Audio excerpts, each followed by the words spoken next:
aku diberhentiin dan aku keluarin ini. Guys, ada razia guys di bundaran Tugu Juang 2. And you know what? Aku diberhentiin dan aku keluarin ini. Sampai kebalik, ya kan tuh. Jadi pelantasnya senyum-senyum aja gitu. Oh, Bayangkari kayak gitu kan. Rahmat Waliansen. Oh iya. SIM-nya ada? Ada dong Pak. Jadi ku bukain dompetku gitu kan. Ya lengkap gitu. Sampai fotonya juga ada. Jadi ya untungnya SIM-nya juga masih hidup dan masih panjang. Jadi aman. Kita lolos. Assalamualaikum warahmatullahi wabarakatuh. Selamat malam. Saya Ria Vera Andriani, istri dari Bribka Rahmat Waliansen. Secara sadar, saya memohon maaf kepada semua pihak atas postingan video saya di media sosial yang viral dan membuat gaduh. Saya tidak bermaksud membanggakan diri dan tidak bermaksud menjatuhkan nama baik organisasi Bayangkari dan institusi Polri. Sekali lagi, dari lubuk hati saya yang paling dalam, saya memohon maaf yang sedalam-dalamnya. Dan saya berjanji tidak akan mengulangi perbuatan saya lagi. Terima kasih. Wassalamualaikum warahmatullahi wabarakatuh. Guys, ada razia guys di bundaran Tugu Juang 2. And you know what? Aku diberhentiin dan aku keluarin ini. Mohon lah bang, kooperatif lah bang. Udah. Udah semua kopinya bang. Udah. Mana? Kepada pihak kepolisian harus diusut tuntas dalam kasus kami sebagai korban penganiayaan. Sesudah kami dipukuli baru ditunjukkannya di sini bang. Ya sebenarnya kami dipukuli duluan dan diseret ke dalam mobil. Sampai di mobil kami diikat, terus dilakban, terus kami di bawah menuju kantor polisi, dan di dalam mobil kami disetrum, dipukuli, dilakban di tangan kami, diikat tangan kami seperti binatang lah kami dibuatnya bang. Kami memang bersalah, tapi dia bukan siapa-siapa, dia bukan pihak berwenang, dia tidak pantas untuk menganiaya kami di dalam penangkapan kami tersebut.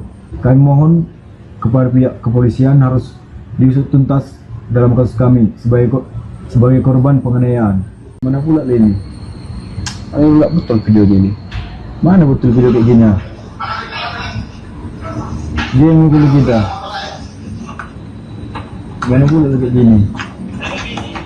Dia yang mukuli, dia pula yang melakukan kita. Memang salah yang kita ngambil handphone itu. Dia nggak apa-apa, dia warga biasa dia, nggak hanya polisi dia, tapi main hakim sendiri pula dia, gimana pula gitu. Ini yang kelakuan beliau ini gila, lanjut kali kelakuannya.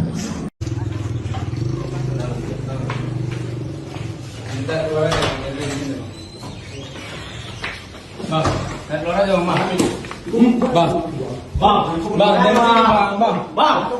Mohon lah bang, kooperatif lah bang. Udah. Udah semua kopinya bang. Udah. Mana? Udah, motor lain.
kejadiannya itu hari Sabtu Mas, tanggal 26 April 2025. Saya itu pagi itu ngambil jajan pasar di area pasar Patok di kota itu. Suami saya ngambil jajan pasar di area Berba. Karena kita berlawanan arah, jadi saya memutuskan untuk saya naik motor, suami saya naik mobil.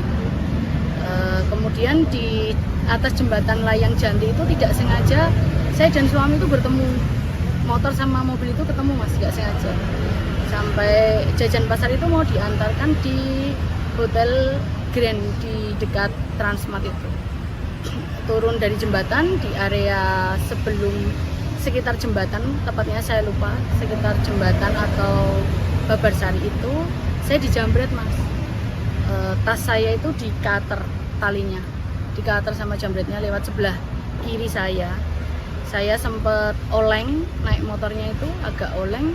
Setelah itu saya teriak Mas, jambret, teriak agak kencang.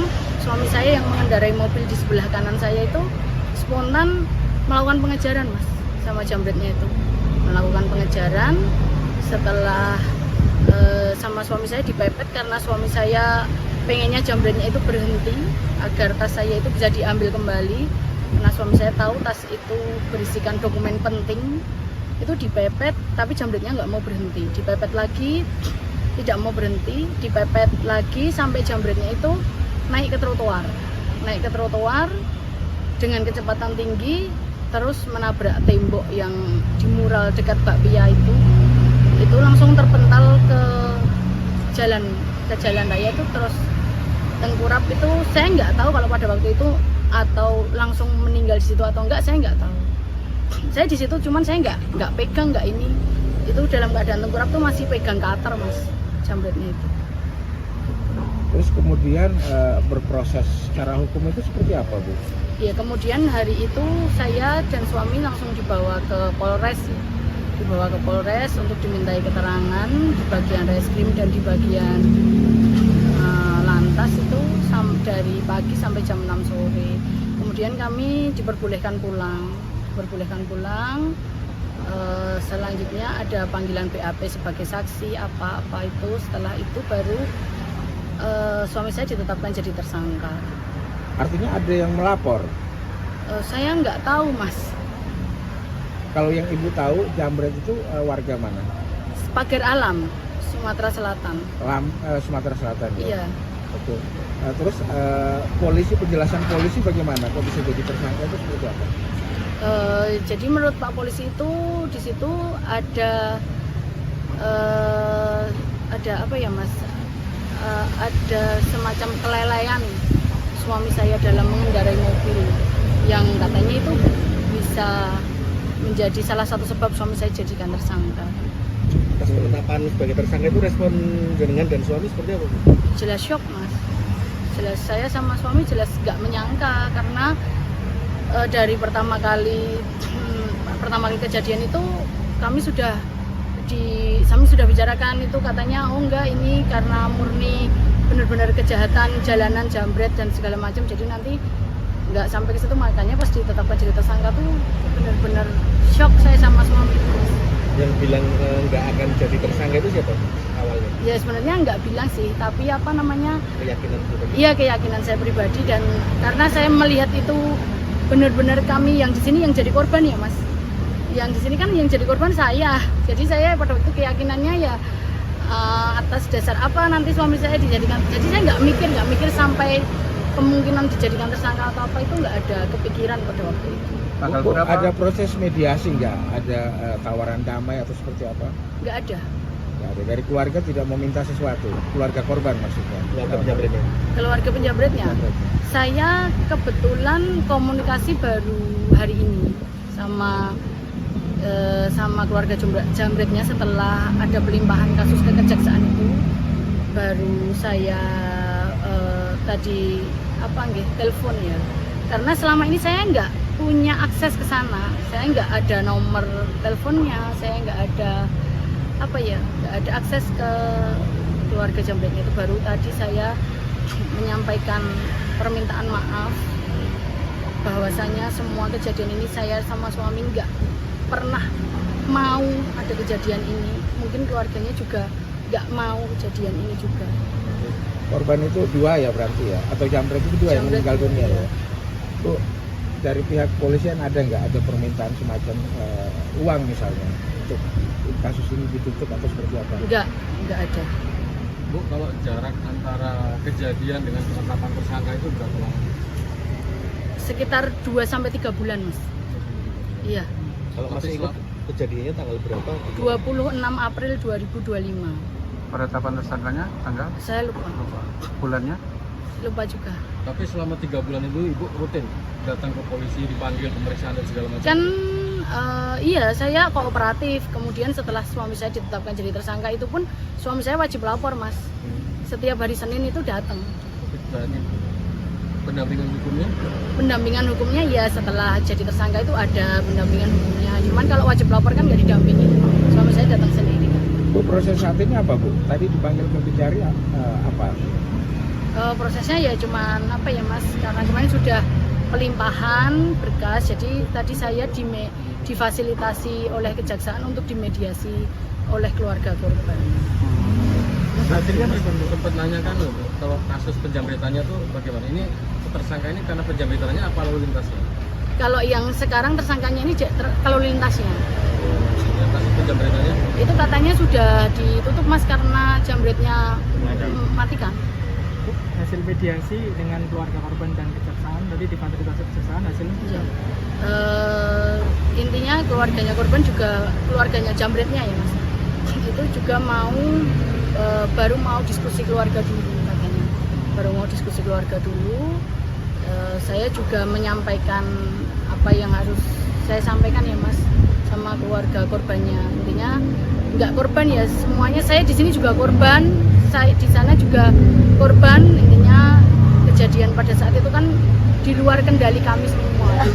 Nah, terhadap penanganan perkara ini ada 2 yang ditangani. Yang pertama kasus curas ya, pelaku curas. Penjambretan tersebut ditangani oleh Satreskrim Polresta Sleman. Karena kedua pelaku meninggal dunia, maka perkara tersebut gugur demi hukum dan dilakukan SP3. Kemudian untuk kejadian laka lantas ditangani oleh Satlantas Polresta Sleman. Polresta Sleman tentunya dalam menangani perkara laka lantas ini mengedepankan restoratif justice ya. Telah melakukan upaya-upaya memberikan ruang kepada kedua belah pihak untuk melakukan mediasi, kemudian menghubungi para pihak yaitu para penasihat hukumnya untuk melakukan upaya-upaya berdamai. Namun beberapa kali sudah disampaikan tidak ada titik temu sehingga proses penanganan laka lantas ditangani melalui jalur hukum.